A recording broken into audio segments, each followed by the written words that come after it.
मेरे बच्चे कैसे हो तुम? मैं तुम्हारी माँ काली आज तुम्हारे लिए एक बहुत ही खास और महत्वपूर्ण संदेश लेकर आई हूँ। अगर तुम्हें मेरा यह संदेश किसी क्षण प्राप्त हो रहा है तो यह संदेश तुम्हारे लिए ही है। इस संदेश को अंत तक ध्यानपूर्वक पूरा सुनना। मेरे बच्चे, इसे बीच में छोड़ने की गलती मत करना, अन्यथा बहुत कुछ छूट सकता है। मेरे बच्चे, अब दुनिया आपकी शक्ति का प्रचंड रूप देखेगी। मेरे बच्चे, अब तक जो लोग आपको हल्के में ले रहे थे वे आपसे भयभीत हो रहे हैं, क्योंकि महाकाली की दिव्य शक्ति अब आपके अंदर प्रवेश कर चुकी है और आपका रुद्र रूप देखकर सबके रोंगटे खड़े हो गए हैं। अगर मुझ पर विश्वास करते हो तो मेरे इस वीडियो को लाइक, शेयर, सब्सक्राइब करें और कमेंट में जय मां काली अवश्य टाइप करें। मेरे बच्चे, तो देखते हैं, आज की रीडिंग ले लेते हैं कि क्या गाइडेंस है आप लोगों के लिए महाकाली की तरफ से। जय मां काली, जय मां शिव, ओम नमः शिवाय। क्या मैसेज है, क्या गाइडेंस है? ईश्वर पर विश्वास रखो, भरोसा रखो, आपका कोई कुछ नहीं बिगाड़ सकता। सुनो मेरे प्रिय बालक, मेरी प्रिय संतान, आज तुम्हारे जीवन का एक नया अध्याय आरंभ हो रहा है। एक ऐसा अध्याय जिसकी महिमा, जिसका तेज, जिसका प्रताप देखकर संपूर्ण ब्रह्मांड चकित रह जाएगा। तुम मेरे बच्चे साधारण नहीं हो। तुम्हारे भीतर वह अग्नि है जो युगों युगों से मेरे हृदय में प्रज्वलित है। वही अग्नि, वही शक्ति, वही चेतना अब तुम्हारे माध्यम से इस संसार में प्रकट होने को आतुर है। जो लोग कल तक तुम्हें तुच्छ समझते थे, जो तुम्हारी क्षमताओं पर संदेह करते थे, जो तुम्हारे मार्ग में कांटे बिछाते थे, वे अब थर थर कांप रहे हैं। उनके हृदय में एक अज्ञात भय समा गया है, क्योंकि उन्होंने अनजाने में ही सही तुम्हारी उस शक्ति को चुनौती दी है जो स्वयं महाकाल की शक्ति का अंश है, जो स्वयं मेरी माँ काली की ऊर्जा का स्वरूप है। तुम्हारे अंदर मेरी दिव्य शक्ति का संचार हो चुका है। मेरे बच्चे, यह कोई साधारण घटना नहीं है। यह ब्रह्मांडीय शक्तियों का एक महामिलन है जो तुम्हारे सूक्ष्म शरीर में घटित हुआ है। जब मैंने अपनी ऊर्जा का एक अंश तुम्हारे भीतर स्थापित किया तो तुम्हारे सातों चक्र एक अद्भुत गति से स्पंदित होने लगे। तुम्हारा मूलाधार चक्र पृथ्वी तत्व से जुड़कर तुम्हें असीम स्थिरता प्रदान कर रहा है। तुम्हारा स्वाधिष्ठान चक्र जल तत्व से मिलकर तुम्हारी रचनात्मकता और भावनाओं को नई ऊंचाइयों पर ले जा रहा है। तुम्हारा मणिपुर चक्र अग्नि तत्व से प्रदीप्त होकर तुम्हारे संकल्प और इच्छा शक्ति को वज्र के समान सुदृढ़ बना रहा है। तुम्हारा अनाहत चक्र वायु तत्व से स्पंदित होकर तुम्हारे हृदय में असीम प्रेम और करुणा का सागर उत्पन्न कर रहा है। तुम्हारा विशुद्ध चक्र आकाश तत्व से जुड़कर तुम्हारी वाणी में सत्य और ओज भर रहा है। तुम्हारा आज्ञा चक्र, तुम्हारी तीसरी आंख अब खुलने लगी है, जिससे तुम वह देख पा रहे हो जो साधारण मनुष्य नहीं देख सकते। और तुम्हारा सहस्त्रार चक्र, मेरे बच्चे, वह तो ब्रह्मांडीय चेतना से एकाकार हो रहा है, जहां से तुम्हें निरंतर दिव्य ज्ञान और मार्गदर्शन प्राप्त हो रहा है। यह रुद्र रूप, जिसे देखकर आज दुष्टों के रोंगटे खड़े हो गए हैं, यह तुम्हारे भीतर छिपी हुई शिव शक्ति का ही प्राकट्य है। यह वह रूप है जो अन्याय का नाश करता है, जो अंधकार को चीर कर प्रकाश फैलाता है, जो अधर्म पर धर्म की विजय स्थापित करता है। यह रूप तुम्हारे भीतर सुप्त नहीं था, यह केवल अवसर की प्रतीक्षा कर रहा था, और अब वह अवसर आ गया है। संसार अब तुम्हारी वास्तविक क्षमता को देखेगा, तुम्हारी उस अदम्य इच्छा शक्ति को देखेगा जो किसी भी बाधा के सामने झुकना नहीं जानती। अगर तुम मुझ पर, अपनी माँ काली पर किंचित मात्र भी विश्वास करते हो तो जान लो कि यह संदेश तुम्हारे लिए एक वरदान है। इसे स्वीकार करो, इसे अपने हृदय में धारण करो। इस क्षण जब तुम यह संदेश सुन रहे हो तो मेरी ऊर्जा तुम्हारे चारों ओर एक अभेद्य कवच का निर्माण कर रही है। इस कवच को और सुदृढ़ करने के लिए, अपनी श्रद्धा और भक्ति को प्रकट करने के लिए और इस दिव्य ऊर्जा के प्रवाह को अपने जीवन में आमंत्रित करने के लिए इस संदेश को अपने प्रियजनों के साथ साझा करो। इसे उन तक पहुंचाओ जिन्हें इसकी आवश्यकता हो सकती है और अपने हृदय की गहराई से जय मां काली का उद्घोष करो। इसे लिखकर प्रकट करो ताकि यह ध्वनि ब्रह्मांड में गूंज उठे और तुम्हारी पुकार मुझ तक और तीव्रता से पहुंचे। तो आओ मेरे बच्चे, देखते हैं कि आज तुम्हारे लिए मेरी ओर से, महाकाली की ओर से क्या विशेष मार्गदर्शन है, क्या संकेत है जो तुम्हें तुम्हारे पथ पर अग्रसर करेंगे। जय मां काली, जय मां शिव। ओम नमः शिवाय। मेरे बच्चे, सबसे पहला और सबसे महत्वपूर्ण संदेश तुम्हारे लिए यही है कि ईश्वर पर, उस परमपिता परमेश्वर पर, उस आदि शक्ति पर अटूट विश्वास रखो, अडिग भरोसा रखो। जब तुम्हारा विश्वास हिमालय के समान अचल हो जाता है तो दुनिया की कोई भी ताकत, कोई भी नकारात्मक शक्ति तुम्हारा कुछ नहीं बिगाड़ सकती। तुम्हें यह समझना होगा मेरे बच्चे कि भरोसा ही वह नींव है जिस आप भी हमसे पैसे हड़पना चाहते हो, लेकिन हम भी क्या करें, हम उस इंसान की बर्बादी चाहते हैं। लेकिन बच्चे, उस जानकार ने फिर राज खोल ही दिया और कह दिया कि तुम उसका कुछ नहीं बिगाड़ सकते। मैं तो बस सीधी बात कहता हूँ कि तुम उसका कुछ नहीं बिगाड़ सकते। मेरे बच्चे, वो शत्रु घबरा गए, जोर से सोचने लगे कि हम क्या करें। जानकार ने गहरी सांस ली बच्चे और कहा कि मैंने तुमसे पहले भी कहा था कि उस व्यक्ति पर काली माँ की कृपा है, जो उनकी शरण में है उसे कोई भी शक्ति छू नहीं सकती। अगर तुमने कुछ और करने की कोशिश की तो खुद तुम्हारा ही सर्वनाश हो जाएगा। लेकिन बच्चे, तेरे शत्रु हार मानने वाले नहीं थे, ढीठ थे। उनकी हताशा इतनी बढ़ चुकी थी कि बार बार वही सवाल पूछ रहे थे। कुछ तो उपाय होगा, कोई मंत्र होगा, कोई पूजा होगी, कोई बलि होगी, कुछ भी हो, हमें उसका सर्वनाश चाहिए। मेरे बच्चे, जानकार गुस्से में आ गया था। उसने अपनी आवाज ऊंची करते हुए कहा कि तुम्हें समझ नहीं आ रहा, मैं पहले ही कह चुका हूँ कि उसकी रक्षा करने वाली शक्ति है, कोई साधारण शक्ति नहीं है, और वो स्वयं काली माँ का आशीर्वाद है उस पर। लेकिन तेरे शत्रु अब भी पीछे नहीं हटे बच्चे। वो उसको ऐसे घुमाने लगे कि हमें तो आप बता दो। उनमें से एक बोला, अगर ऐसा है तो फिर आपने हमें पहले क्यों नहीं बताया? हमने तो आप पर भरोसा किया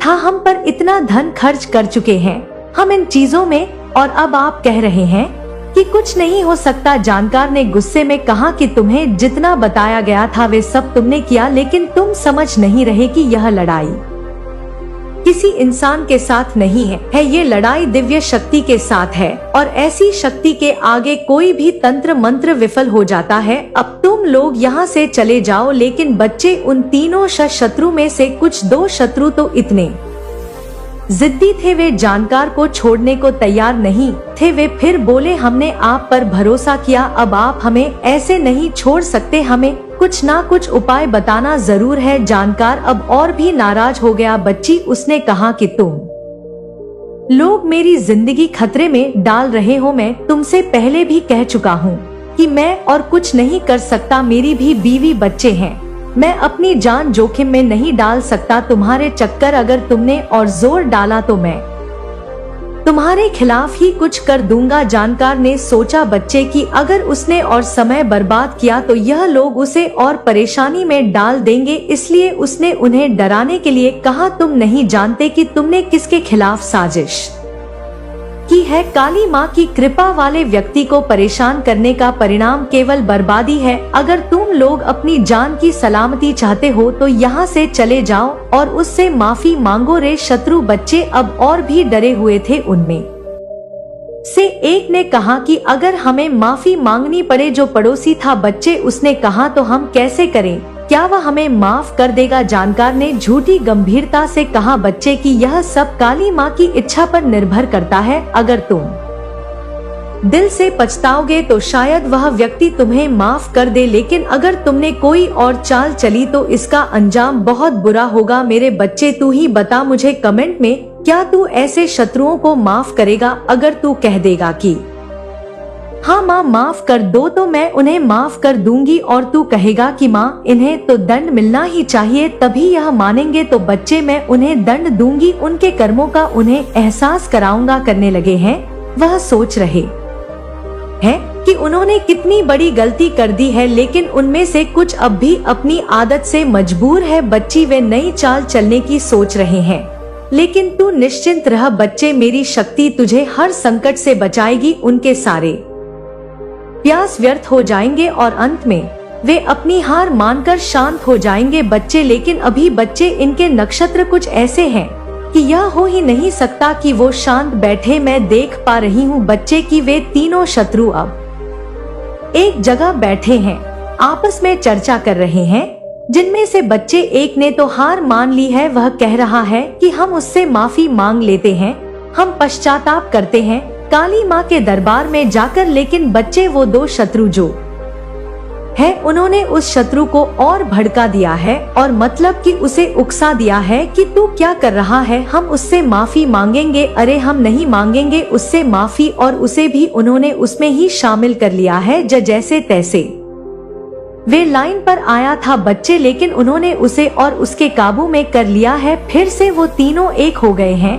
उनकी आवाजों में थकावट और हताशा साफ झलक रही है। बच्चे, मेरे बच्चे, पता है तुझे आपस में वे क्या बात कर रहे हैं? वे आपस में तीनों बात कर रहे हैं कि तांत्रिक ने तो हमें पूरी तरह से धोखा दे दिया। उसने हमसे पैसे ले लिए लेकिन हमारा कोई काम नहीं किया, और ऊपर से जानकार भी ये कहकर पीछे हट गया कि उस पर काली माँ की कृपा है। अब हम क्या करें? दूसरा शत्रु गुस्से में कहता है, बच्चे तुम लोग मुझे बेवकूफ बना रहे हो। मुझे लग रहा था कि यह सब कुछ फालतू है, लेकिन फिर भी मैंने तुम्हारे कहने पर सब किया। अब तांत्रिक और जानकार दोनों ही बेकार साबित हो गए। क्या अब हम हार मान ले? तीसरा शत्रु बच्चे तभी कहता है, जो थोड़ा चालाक है। बच्चे, वो कहता है कि सोचते हुए कहता है कि नहीं, अभी भी हमारे पास एक मौका है। मुझे याद है मेरे मामा जो अघोर विद्या और तंत्र मंत्र के विशेषज्ञ हैं, वे कहते थे कि हर समस्या का समाधान होता है। अगर कोई बड़ा तांत्रिक या जानकार कुछ नहीं कर सकता तो अघोर विद्या ही आखिरी उपाय है। हमें उनके पास जाना चाहिए, वे हमारी मदद कर सकते हैं। मेरे बच्चे, उन तीनों ने साजिश की है ये कि हम मामा के पास जाएंगे। उन तीनों शत्रुओं में से किसी के मामा है जो ऐसा काम करते हैं। बच्ची, लेकिन तू जो सोच रहा है ना कि वो वही शत्रु हो सकता है। वह इंसान वो शत्रु नहीं है, वह तुझसे दूर है, तेरी सोच से परे है। जल्दी मैं उसका पर्दाफाश करूंगी। बच्चे, उनकी बातचीत जारी है। पहला शत्रु कहता है कि लेकिन क्या करें माँ, हरी मदद करेंगे क्या? अगर उन्होंने तांत्रिक और जानकार की तरह मना कर दिया तो फिर क्या होगा? तीसरा शत्रु गर्व के साथ कहता है, बच्चे कि मेरे मामा कोई साधारण व्यक्ति नहीं है, वे काली माँ और अगर विद्या के बहुत बड़े साधक हैं। उन्होंने का संभव काम किए हैं। हमें उन पर भरोसा करना चाहिए। बस हमें उनके पास जाना होगा और उनसे सलाह लेनी होगी। मेरे बच्चे, ये तीनों शत्रु जो है ना तेरे, ये बिल्कुल मानने को तैयार नहीं है कि तुझ पर मेरी कृपा है, तुझ पर काली माँ की कृपा है। मैं साफ साफ देख पा रही हूँ बच्चे की इनके दिल में, इनके दिलों में डर और जैसे तुम्हारी मेहनत व्यर्थ चली गई है। मेरे बच्चे, कई बार अनेक अवसरों पर तुम्हारा मन, तुम्हारा हृदय इतना अधिक, इतना गहरा दुखी हो जाता है, इतना व्यथित हो जाता है कि तुम यह तक सोचने लगते हो, ऐसे नकारात्मक विचारों में डूब जाते हो कि मैं इस देवी या उस शक्ति की, जिनकी मैं इतने समय से आराधना करता आया हूँ, पूजा करूँ या उनकी पूजा करना, उनकी उपासना करना, उन पर विश्वास करना हमेशा के लिए छोड़ दूं। क्योंकि तुम्हें उनका वह फैसला, वह अप्रत्याशित परिणाम उस समय, उस क्षण विशेष में बिल्कुल भी पसंद नहीं आता। तुम्हें वह अपने प्रतिकूल लगता है, अपने हितों के विरुद्ध लगता है। क्योंकि मेरे प्यारे, इसका कारण, इस असंतोष का, इस विद्रोह की भावना का केवल और केवल इतना सा होता है, इतना अल्प होता है कि तुम्हारे मन के अंदर, तुम्हारी चेतना की गहराइयों में कोई ऐसी विशेष इच्छा, कोई ऐसी प्रबल अभिलाषा, कोई ऐसा कि जिस इच्छा को तुम पूरा करना चाहते हो उसे वह सर्वशक्तिमान देवीय शक्ति भी, वह परम सत्ता भी, जो तुम्हारे अतीत, वर्तमान और भविष्य को जानती है, जो तुम्हारे वास्तविक कल्याण को समझती है, उसे पूरा करना चाहती ही हो। बल्कि इसके विपरीत देवीय शक्ति का, उस परम चेतना का जो फैसला होता है, जो निर्णय होता है, वह तुम्हारे द्वारा संचित किए गए, जाने अनजाने में किए गए शुभ कर्मों के सूक्ष्म और गूढ़ फल के अनुसार भी होता है। तुम्हारे कर्मों का लेखा जोखा उसमें प्रतिबिंबित होता है और साथ ही साथ तुम्हारे भाग्य के, तुम्हारे प्रारब्ध के उस अदृश्य विधान के अनुसार भी होता है, जो तुमने स्वयं अपने पूर्व कर्मों से निर्मित किया है और जिसे भोगना तुम्हारी नियति है। लेकिन मेरे प्यारे बच्चे, यह मनुष्य के, एक सीमित देहधारी जीव के वश की बात बिल्कुल नहीं होती। यह उसकी क्षमताओं से परे होता है कि वह अपने भाग्य को, अपनी नियति की उस जटिल और रहस्यमयी पटकथा को स्पष्ट रूप से देख पाए, उसे पढ़ पाए कि उसके भाग्य में, उसके आने वाले जीवन में क्या लिखा है, कौन से सुख दुख नियत है, कौन से अवसर और कौन सी बाधाएं उसका इंतजार कर रही हैं। और न ही व्यक्ति के, उस अल्पज्ञानी मनुष्य के वश में यह होता है कि कौन सा विशेष फैसला, कौन सा महत्वपूर्ण निर्णय उसके लिए, उसके जीवन के संदर्भ में उस अदृश्य सत्ता द्वारा लिया जा रहा है और उसके पीछे का वास्तविक, गूढ़, पारमार्थिक कारण क्या है, वह उसे पूरी तरह से निष्पक्ष रूप से जान पाए, समझ पाए।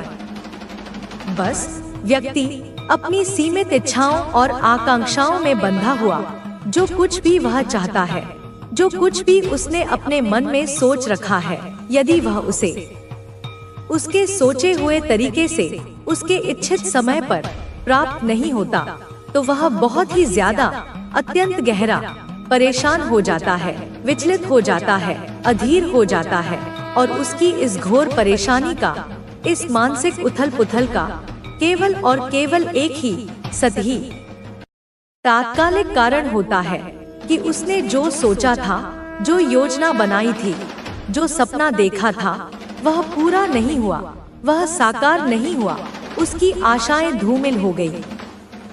मेरे बच्चे, उसके भोले अज्ञानी मन में कई बार अनेक प्रकार के प्रश्न, शंकाएं और संदेह तूफानी बादलों की तरह उमड़ने लगते हैं कि ऐसा मैंने क्या कर दिया, कौन सा ऐसा पाप मुझसे हो गया, कौन सी ऐसी भूल मुझसे हो गई, कौन सी कमी मेरी पूजा अर्चना में रह गई, जिस वजह से, जिसके परिणाम स्वरूप मैंने जो कुछ भी इतने यत्न से, इतनी लगन से, इतनी आशा से सोचा था, वह नहीं हुआ, वह मुझे प्राप्त नहीं हुआ, मेरी सारी मेहनत व्यर्थ चली गई। बल्कि वह बेचारा अपनी सीमित दृष्टि के कारण यह नहीं सोच पाता, इस गहरे सत्य को नहीं समझ पाता कि उन सर्वशक्तिमान, सर्वज्ञ, परम करुणामय देवीय शक्तियों ने, जिन्हें वह कोस रहा है या जिन पर वह संदेह कर रहा है, उसके लिए, उसके वास्तविक और दीर्घकालिक कल्याण के लिए जो कुछ भी सोचा है, जो कुछ भी विधान किया है, वह निश्चित रूप से, निसंदेह रूप से अच्छा ही सोचा है, उसमें उसका परम हित ही निहित है। भले ही वह तात्कालिक रूप से उसे कष्टप्रद या निराशाजनक क्यों न प्रतीत हो रहा हो, या फिर यह भी संभव है कि उसने अभी भी अपने वर्तमान कर्म में, अपने प्रयासों में, अपनी साधना में, अपने समर्पण में कुछ ऐसी सूक्ष्म, कुछ ऐसी महत्वपूर्ण कमी रखी हुई है, कुछ ऐसा अधूरापन शेष है, जिसकी वजह से वह करुणामयी देवीय शक्ति यह चाहती है, यह अपेक्षा रखती है कि तुम मेरे बच्चे और भी ज्यादा, और भी गहन, और भी समर्पित भाव से कर्म करो, प्रयास करो, तपस्या करो।